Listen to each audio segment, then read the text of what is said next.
Good morning, everybody. It's Steve Williams, founder and president of CreditRepairShop.com. In today's video, we're going to go into part 3 of getting out of debt for 2020. I'm going to take it to the next steps here. Hopefully by now you've watched my other videos. If you haven't, go watch part 1 and part 2, where we talk about laying that foundation. We talk about making that decision. We talk about getting all of your debts and your monthly expenses all on one spreadsheet or written down some way for you to be able to know exactly what you're spending every month without guessing.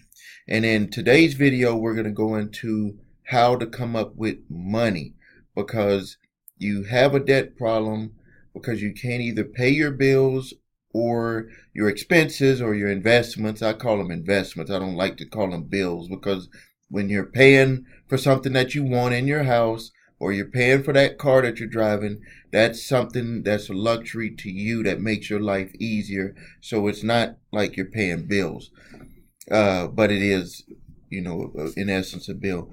But and we're gonna talk about how to come up with that cash. If you need to get cash to be able to pay down some debt, cash to have some money for an emergency fund, we're gonna go into all of that. We're gonna also talk about hardships, talk about deferments, and so let's get right into it. So the next step that my wife and I did when we were getting out of debt, after we had figured out what our expenses were, what our payments that we had to make for the things that we had, the next thing that we did. Let me turn this computer down. Next thing that we did is we even though we were making good money, everything was just going out in payments. So what we had did, and it was kind of on accident that we learned about it, is by calling one of the automobile lenders that we had. And we had 6 vehicles, which was ridiculous. Six vehicles. So we went. So we made a call and we said we couldn't make the payment this month. And the person on the phone, they moved us over to what they call the Hardship Department. And the Hardship Department is, every lender has to have one. And this is a department that will determine if you have a true hardship, and they will give you different options on what you could do for the vehicle. Some of them might say turn it in if it just looks like you're not going to be able to make it. Some of them may say, well, we'll allow you to defer payments. And this is when we got that about deferring payments, that was like a big idea came in our mind on, okay, if we can defer all of the payments that we have for everything, not just on the cars, let's defer them on credit cards that we have. Let's defer them on anything that we had a lender that we were paying payments on. Let's defer those. And when we did that, it was thousands of dollars that we had. And then from that money, we had paid down some debts where we were able to just wipe out some of the credit cards that we had, some of those smaller ones and a few of the bigger ones. We were just able to wipe it off. Some of the creditors gave us 3 months. Some of them gave us 6 months. Can you really 180 days to not have to pay a bill? 6 months. And I don't know if they're still doing it that way now. Some of them might, but the ones that we've seen to date with working with clients is that they'll at least a minimum give you 3 months deferment on your payments. Sometimes it's very hard to get to the hardship department, so they should flip it around and say the hardship department is hard to get to, because it seems like now either the agents that are working for companies don't even know about this department, or they've just been instructed to make it very hard for you to get to it. Like they're going to say, you got to make that payment, or if you don't make it, it's going to go into a default process. It's going to get repoed. But don't believe them. Just say, I need to get to your hardship department, or whatever department that I could talk to. Some of them call it a risk management department also. So you want to get to that department, and then sometimes they'll make you fill out a form stating the reasons why you should get a hardship deferment. But most of them don't, but some of them might do that because they don't want to, do it if a person is not really in a hardship situation.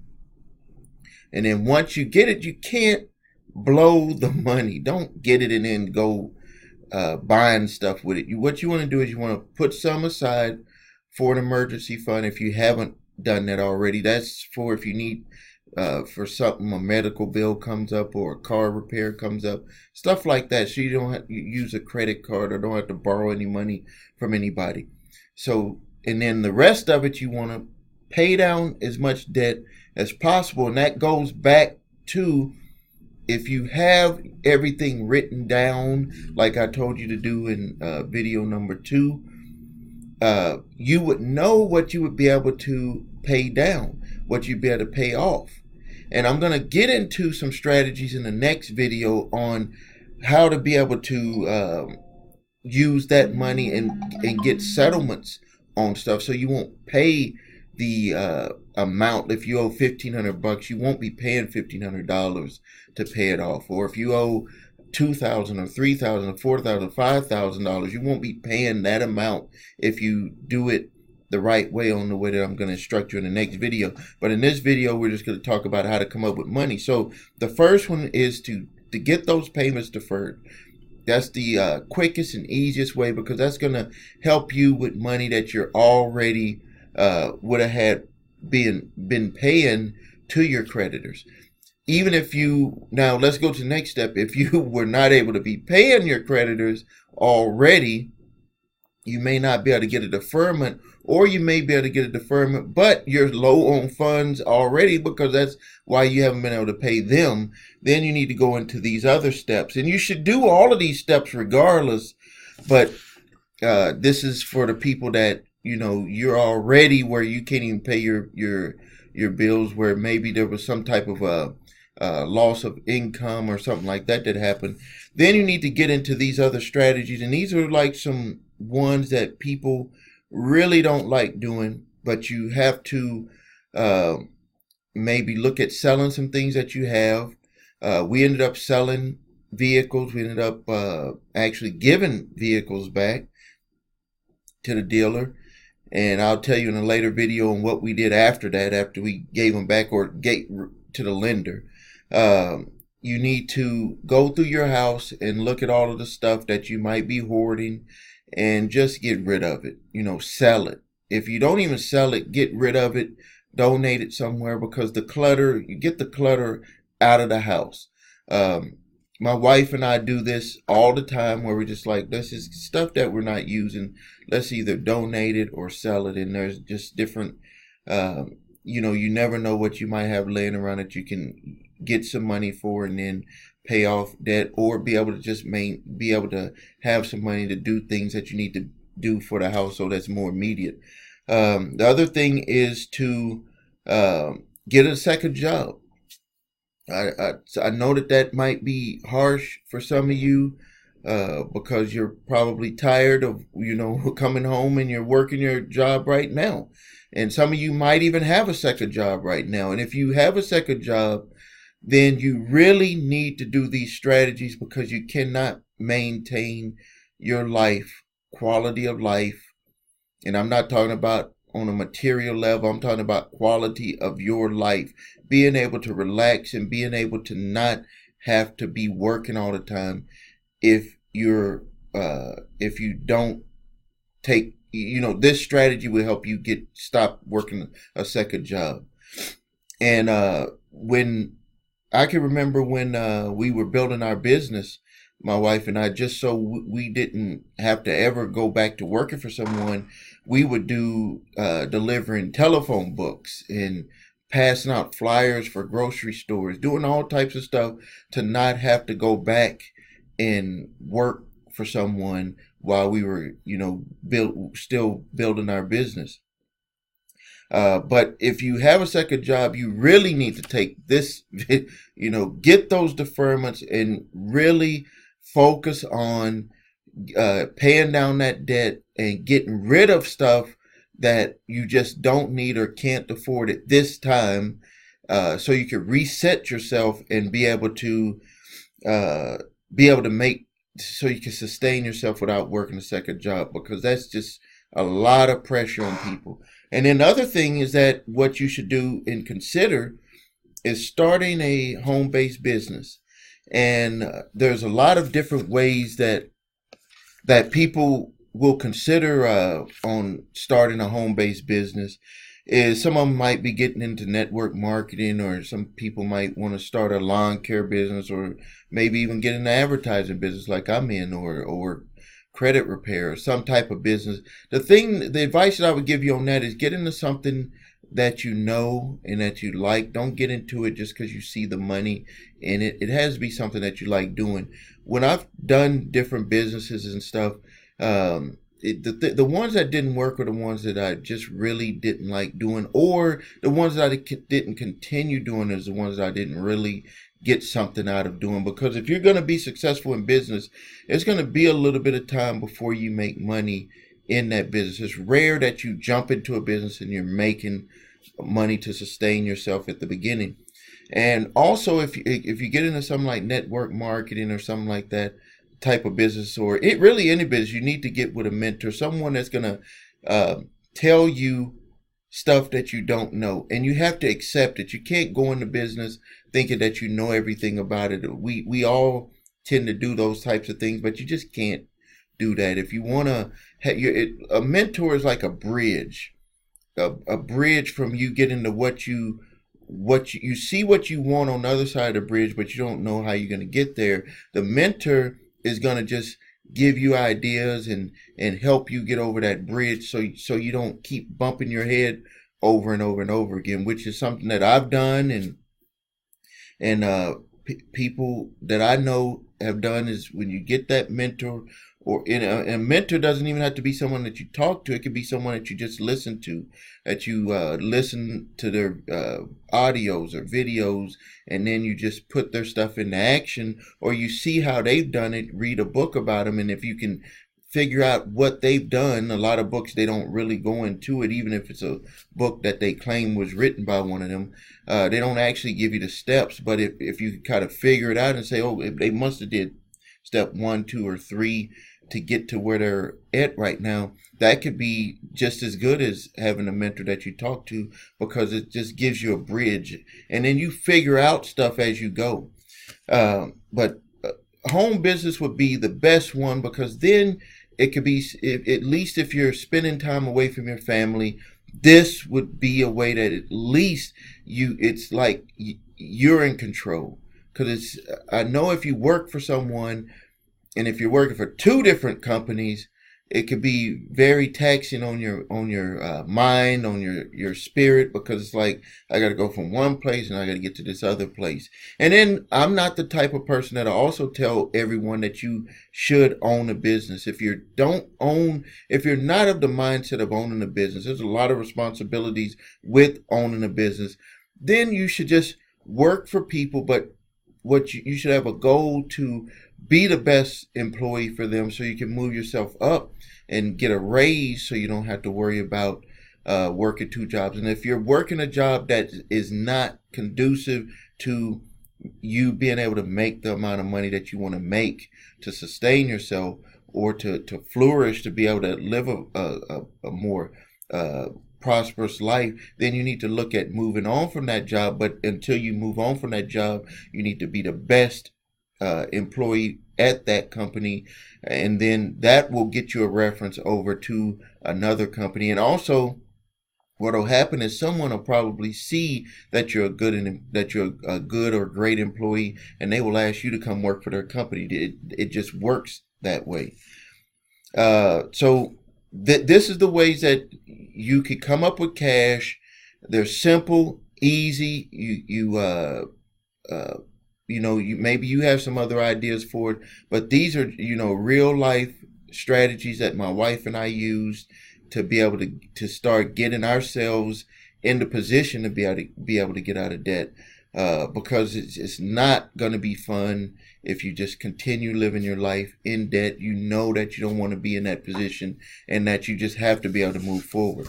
So now let's talk a little bit about real quick about something that came to my mind when I was watching TV yesterday. And if you've been watching my videos, I talk about being with the positive thinking. I talk about taking control of your mind, and an idea something came to my awareness yesterday, and people that let's see the best way that I could explain it. I'll just tell you the way it came to my awareness. I was watching Star Trek. You see the Star Trek ship and stuff behind me, and also, in my TV room, I have three TVs. This is incredible. I watch football on one. I was watching Star Trek on another, and something else was on the other screen in my TV room. But I was watching Star Trek. It was Beyond that, which is I think is one of the best Star Treks, and that's with the new series. But I still think that it was one of the best ones because it might just be because of my awareness, but the way that movie was constructed. But something came to me with two things that happened in the movie, and it's not about the movie what I'm about to talk to you about. It's more about an awareness. Spock remember in the new series, there's two Spocks. There's the older Spock and the younger Spock, because of some time warp that had happened. And he received a message that Spock had died. The older Spock had died. So the younger Spock knew something that a lot of people, even now, some would want to know. But even if you didn't want to know and you learned it, I think that it would make all of us lead our life a lot different. He actually knew when he was going to die, because if you watch the movie, the older Spock and you got the younger Spock, but they're the same person and they're in the same time zone because of what had happened with that time travel warp or whatever it was in the other movie. And so he received this package, and it was a message, and it said that Spock died. So the younger Spock actually knows when the exact date and time that he was going to die.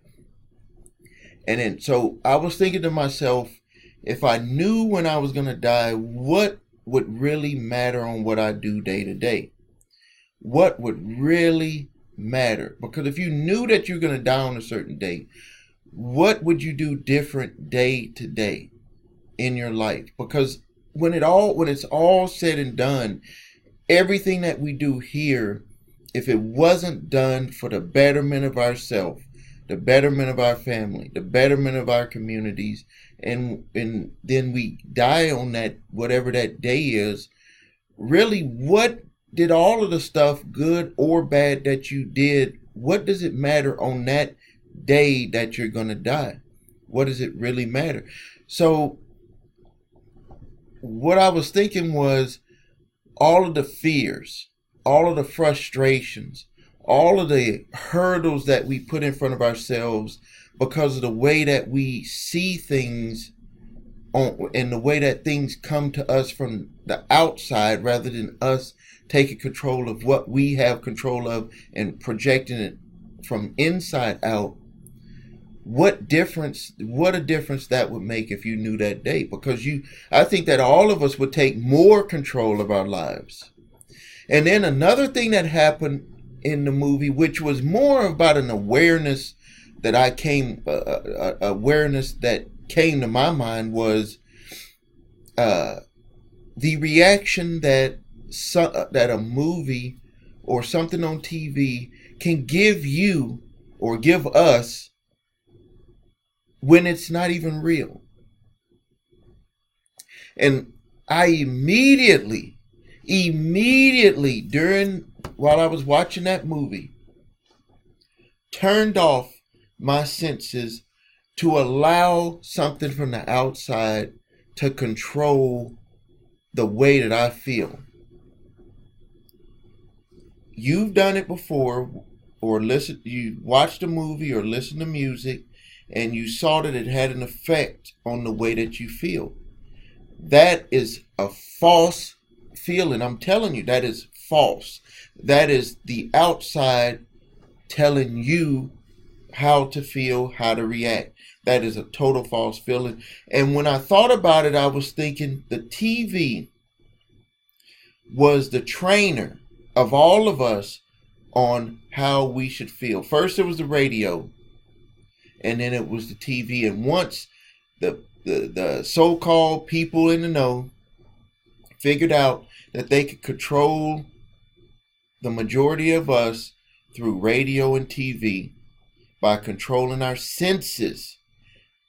They did a lot of testing, and when they figured out that they could control your senses, they had us. And now that people are becoming more aware of this, it's time to turn that side off. So when you watch a movie, you should not have any reaction in that movie. If you do, it is your automatic subconscious feeling of what was put inside of you on a way to react. And that's what I'm talking about when I talk about telling your mind, telling your brain, telling your body how to react. How can we react to something that is not real? If you're watching a movie and it makes you feel a certain way, that is an outside reaction. And there's a lot of people that live totally from outside in. That means that they're not really living at all. They're being controlled. So what you need to do, and I'm going to wrap this around, I'm going to wrap this back around to getting out of debt, and in this part 3 video, is that you should not let any of what these people say when you start to give away stuff. Don't let people say, well, why are you giving away stuff? Why are they clearing out of their house? When you start selling stuff, if you have a garage sale or if you just selling stuff, don't let friends and family influence you on why you are selling it. It doesn't matter what they think. If you're working that second job and you're working your first job and you start to be a different employee, like you came to work today and you're just different, you're acting, people might say, well, you're trying to kiss the boss's ass or whatever. You're trying to be better than all of us. Don't worry. Don't let that outside influence the inside. If you want to start a business and you want to make something of yourself on a financial level, don't let the outside influence you on the inside. When you talk to the creditors and they tell you that you can't do something, don't let the outside influence you on what you want to do. So you stay strong on the inside and you tell them what you need to do. So all of this stuff really comes together. For you that are still watching the video, this stuff here is very powerful. This is when I say that it's not going to be the same like it was before. This is what I'm telling you. This stuff is real. This thinking is real. This thinking has made changes in my life, and I even see even bigger changes in my life the more that I come aware of this. Take away the automatic sense and feelings that you get from when you attempt to do something from the outside. Let that go. You know what you want. You know what you want to do. You know what you want, what you think will work for you. And you put that into action and don't worry about what other people think. So we're going to end the video here, and then we're going to have a part 4 coming up. And if you haven't already yet, please subscribe to my channel. If you need help with your credit or debt, go to thecreditrepairshop.com. If you don't have your credit reports and scores, remember I say everything starts there. Get those credit reports and scores, the link below. Go to the number 3 scores.com. Please comment. Please tell me if you like this type of information, because another thing that came to me when I was going through the video is that some people are not ready for this, because when I think that I only became aware of what I had sensed when I was watching that movie was because my awareness level of being more from an inside to the outside person allowed me to even see that and understand that. But I know that a lot of people may not be ready for that, and this type of video could turn them off. But if not, please post your comments, and but it's not gonna, it's not gonna stop me from doing it this way, because this is just the way that I know that it's gonna work. I just know it from the inside. So subscribe to my channel, tell your friends and family about it, and I really appreciate your time. Thank you.